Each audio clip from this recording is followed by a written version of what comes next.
అనుకున్నట్టుగానే రైతు బంధుకి రామ్ రామ్ చెప్పారు. ఈ ముచ్చట మేము గత 8 నెలలకెళ్ళి చెప్తానే ఉన్నాం. ఎందుకంటే రైతు బంధు ఇవ్వడానికి వాళ్ళకి ససేమీర ఇష్టం లేదు.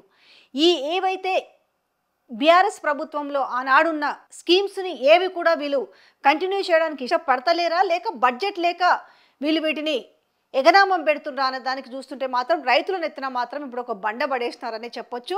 మేనిఫెస్టోలో చెప్పారు వాళ్ళు ఇచ్చేది 10,000 అయితే మేము 15,000 ఇస్తామనేసి వరంగల్ సభలో రైతు డిక్లరేషన్ ఇచ్చారు. అది కూడా రాహుల్ గాంధీ స్వయాన ఏం చెప్పిరయ్యా అంటే అప్పుడైతే 10 ఇప్పుడైతే మేమైతే 15 ఇస్తామని చెప్పారు.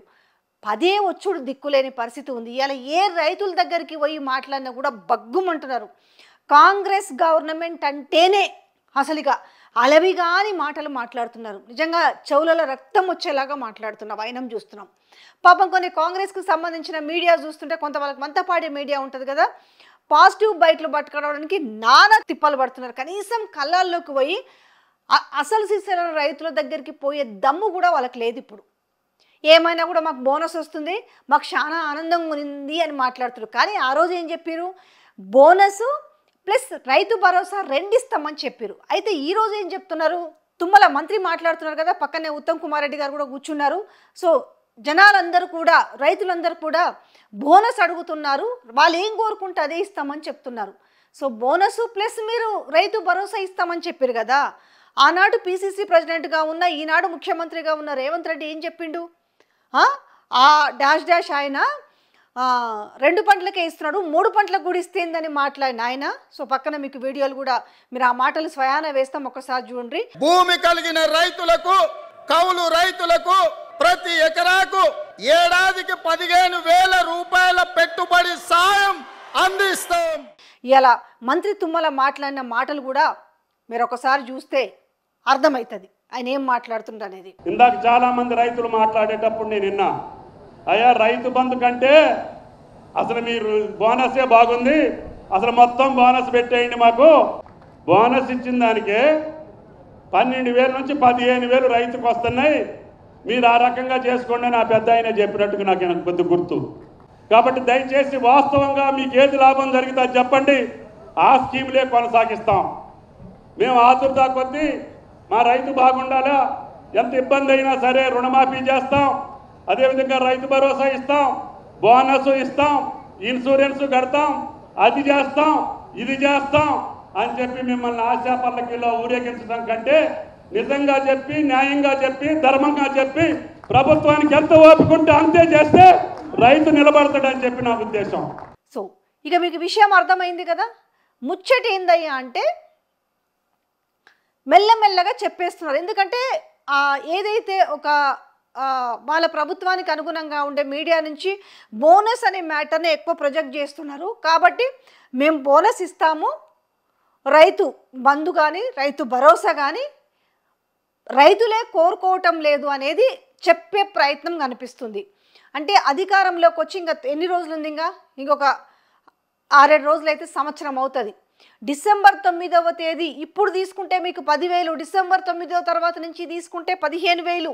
సో ఆ తర్వాత మేము వచ్చినాము, ఇప్పుడే వచ్చినాము, కుర్చీ గిర్చి చదువుకోవాలి కదా, అప్పుడే అడిగితే ఎట్లా అన్నారు, మాకు 100 రోజుల సమయం ఇవ్వండి అన్నారు. 100 రోజుల సమయం అయింది. ఆ 100 రోజుల సమయం తర్వాత ఎక్కడ పోయినాయో తెలియదు. ఇక మిగతా 6 గ్యారెంటీల విషయాలు పక్కన పెడితే రైతుకి ఇచ్చిన హామీలలో ఏమేమి ఇచ్చి నిజంగానే నమ్మిరు అన్నారు రైతులు కూడా. ఎందుకంటే రైతే వెన్నెముక అంటాం కాబట్టి రైతులు కూడా నమ్మినరు. వాళ్ళు నిజంగానే ఇది ఇందిరమ్మ రాజ్యం వస్తుందేమో, మాకు చేస్తారేమో అని నమ్మిరు. అందులో భాగంగా ఏం చేసిరు, రైతు భరోసా కింద 15,000, 2 లక్షల రుణమాఫీ, కౌలు రైతులకు 15,000, రైతు కూలీలకు 12,000, బోనస్ కింద 5,000 రూపాయలు చెప్పారు. ఇప్పుడు మళ్ళీ సన్నాలకే బోనస్ అని చెప్పి, అంటే సన్నాలకే బోనస్ అని ఒకవైపు సన్నాయి నొక్కులు నొక్కుతున్నారు, మరొక వైపు రైతులే కోరుకోవటం లేదు, రైతు బంధు మీన్స్ రైతు భరోసాని రైతులే కోరుకోవటం లేదు అనే ఒక ప్రొజెక్షన్ని తీసుకొస్తున్నారు. అంటే ఇక్కడ తెలంగాణ రైతాంగం కూడా ఆలోచించండి. అంటే మీరు ఆల్రెడీ ఏం చెప్పారు, మేము రైతు భరోసా ఇస్తాము, అలాగే కౌలు రైతులకు డబ్బులు ఇస్తాము, అలాగే రైతు కూలీలకు డబ్బులు ఇస్తాము, అలాగే బోనస్ ఇస్తాము అని చెప్పారు. ఇందులో ఏం చేశారు, ఇప్పుడు ఇవన్నీ కట్ చేసి కేవలం ఇప్పుడు బోనస్ 500 రూపాయల గురించే మాట్లాడుతున్న పరిస్థితి కనపడుతుంది. ఎందుకంటే స్వయాన ఇది నేను చెప్తున్న మాట మరొకరు చెప్తున్న మాట కాదు, స్వయాన ఆ మంత్రి మాట్లాడుతున్న మాటలే మీకు కనపడుతున్నాయి, వినపడుతున్నాయి. రెండోది ఏంటంటే అధికారంలోకి వచ్చిన తర్వాత ఆ రోజు నవంబర్ 29వ తేదీనున్న పైసలు అంటే కరెక్ట్గా ఇవాళ రోజుకున్న పైసలు 7,700 కోట్లనే ఆ కాంట్రాక్టర్ బిల్లు ఈ కాంట్రాక్టర్ల బిల్లుకి ఇచ్చి ఏదో అలా ఫస్ట్ ఒక్క గుంట కానించి షురూ చేశారు. ఎందుకంటే ఈ మాట ఈ బాధ ఈ పైసలు తీసుకున్న వైనము ఖచ్చితంగా రైతులందరికీ తెలుసు. ఫస్ట్ ఒక గుంట ఉన్న వాళ్ళకి 2 గుంటలు 3 గుంటలు ఎకరము ఎకరన్నర 2 ఎకరాలు అట్లా విడతల వారిగా చూసుకుంటే 3 ఎకరాల వరకు కూడా సక్కంగా రైతు బంధు ఇవ్వని పరిస్థితి కనిపించింది. రైతు భరోసా నెక్స్ట్ టైం ఇస్తాము, ఇప్పుడు మీకు రైతు బంధు ఇస్తామని చెప్పారు. కానీ ఆ బంధు కూడా ఎంతమందికి అయితే రైతులకు రావాలో అంతమందికి అవి జమ చేయలేదు. ఓవరాల్గా మొత్తం చూస్తే 3,000 కోట్లు ఏమో రైతుల అకౌంట్లో జమ చేశామని చెప్పుకొచ్చారు. సరే, మరొక పంట కన్నా ఖరీఫ్ కన్నా వస్తుంది కదా అని వాళ్ళు ఆశగా ఎదురు చూస్తే సో ఇప్పుడు మాత్రం వీళ్ళు సన్నాయి నొక్కులు నొక్కుంటూ బోనస్ గురించి మాత్రమే మాట్లాడుతున్నారు. ఇక అర్థమైంది అనుకుంటా తెలంగాణ ప్రజలకు అందరూ కూడా పాపం ఎంతో ఆశలు పెట్టుకొని ఉన్నారు కదా అన్ని స్కీమ్స్ మీద. మహిళలకు ఇచ్చే 2,500 కావచ్చు, లేదంటే పెద్దలకు ఇచ్చే పెన్షన్లు కావచ్చు. ఆల్రెడీ దివ్యాంగులు మా 6,000 రూపాయల పెన్షన్ ఎక్కడ పోయిందని వాళ్ళు కూడా ధర్నాలు చేస్తున్నారు. మహిళలు మాకు ఇచ్చే 2,500 ఎక్కడనేసి వాళ్ళు నిలదీస్తున్నారు. సో ఎందుకంటే వీళ్ళు విజయోత్సవాలు అనేసి వీళ్ళు ఊర్లలోకి పోతే ఒక్కొక్కరు పట్టుకొని నిలదీస్తున్నారు. ఏమి మాకు ఇచ్చే పైసలు ఏవి, మీరు హామీ ఇచ్చారు కదా, ఆనాడే మంచిగా ఉండే కదా, సవ్యంగా డబ్బులు వస్తుండని మాట్లాడుతున్న పరిస్థితులు చూస్తున్నాము. తెలంగాణ రాష్ట్ర వ్యాప్తంగా ఎవరిని పలకరించినా కూడా ఇలా బగ్గుమంటుంది.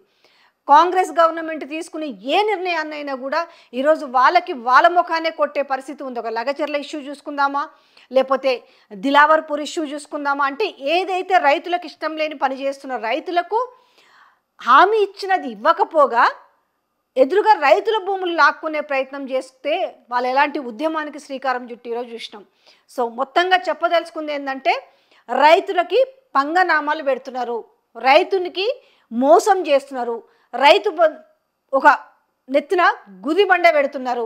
ఏదైతే హామీ ఇచ్చిరో ఆ హామీని ఇలా తుంగలో తొక్కేసి సో మొత్తానికి రైతు బంధు కావచ్చు, లేదనంటే వీళ్ళు రైతు భరోసా అని ఒక పేరును తెరపైకి తెచ్చిరు. ఆ రైతు భరోసాని కూడా ఈరోజు సో భస్మాస్మరంలాగా అది కలిపేసిరు మొత్తము. కేవలం ఈరోజు బోనస్ అనే అవతారం ఎత్తిరు. మరి ఆ బోనస్ అనే సన్నాయి నొక్కులైనా కనీసం ఆ బోనస్ అయినా సవ్యంగా ఇస్తారా, అది కూడా తూతూ మంత్రంగా అనిపిస్తారు అనేది మనకి ఇంకా రానున్న రోజుల్లో అర్థమవుతుంది. ఈ పాటికి యావత్ తెలంగాణ రైతాంగానికి అర్థమై ఉంటుంది ఏ రకంగా కాంగ్రెస్ పార్టీ గవర్నమెంట్ నమ్మించి మోసం చేసింది అనేసి. ఎందుకంటే వాళ్ళ చెవులలో గింగిరాలు తిరుగుతుంది. ఆ రోజు ప్రతి సభకు వచ్చిన రేవంత్ రెడ్డి ఎలక్షన్ల ముందు మాట్లాడిన మాటలు ఏవైతే ఉన్నాయో అవన్నీ కూడా వాళ్ళ చెవులలో గింగిరాలు తిరుగుతున్నాయి. ఈరోజు 2 లక్షల రుణమాఫీ అనే డబ్బాలు కొట్టుకుంటున్నారు కదా, మేము ప్రపంచవ్యాప్తంగా మేము ధీరులము శూరులము, మేము చాలా గొప్ప అని ఎంతమంది రైతులకు వచ్చిందనేసి విజయోత్సవాల సభలో అడిగితే తెలుస్తుంది. దాని తర్వాత వీళ్ళు రైతు భరోసా గురించి ఏం చెప్పారు, కౌలు రైతుల గురించి ఏం చెప్పారు, రైతు కూలీల గురించి ఏం చెప్పారో ఇక రేపు స్పష్టంగా అర్థమవుతుంది. ఓవరాల్ ఇక్కడ అర్థమవుతుంది ఏంటంటే రైతు బంధు లేదు, రైతు భరోసా లేదు, కేవలం తెరపైకి తీసుకొచ్చిన ఒక నాటకం ఏంటంటే బోనస్ అనే ఒక పదాన్ని తీసుకొచ్చి మళ్ళీ రైతులను మోసం చేసే ప్రయత్నం అయితే చేస్తున్నారు.